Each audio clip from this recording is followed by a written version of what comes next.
Chapter 7, My Family. It was a pity that it was the very next week that Mrs. Silverton asked them to write an essay called My Family. Sandy sat looking miserably at the blank sheet in front of her. Usually she liked writing essays and went straight to work. Today she stared around the room, chewed on the end of her pencil, and bit small pieces off of the new pink eraser that she had bought in Sydney. Linda was busy beside her, one braid in her mouth, audibly sucking it, while her pencil flew neatly over the page. Eventually Sandy wrote, "My family is only my mother." The bleak words stared up at her. Then she crossed them out heavily and wrote, "I live in a small family." That wasn't right either.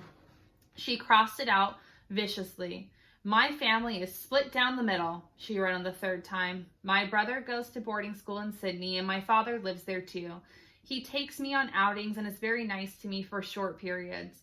My mother has me for longer periods and is not so nice. But on shorter ones, she would be just the same, I expect. My mother calls kittens names like White Whiskers, Spots, Patches, Molasses, and Fluffkins.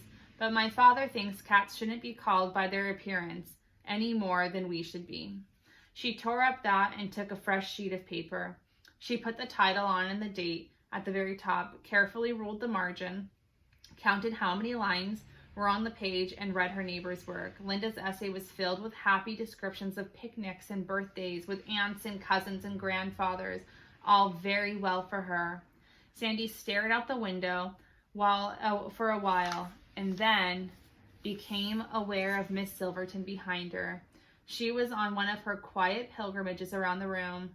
"Not like you, Sandy," she said as the bell went. "To be stuck for something to say? Well, never mind, finish it for homework." "I can't finish it when I haven't even started it," said Sandy.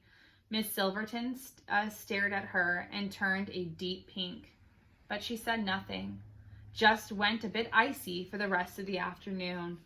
When she didn't thaw out the next day either, when Sandy pulled out her essay already crumpled from her bag. "My family is very nice," she had written. "Sandra," said Miss Silverton, "you are very impertinent. Whatever's gotten into you. You'll sit here at lunchtime until you've written a reasonable essay."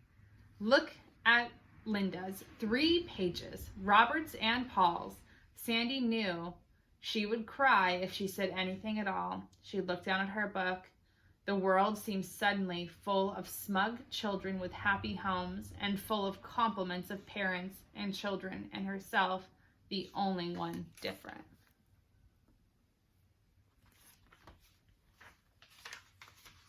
At lunch, she wrote an essay about cats. "My family is my business," she wrote at the top of the page, then crossed it out. "I can't seem to write about my family."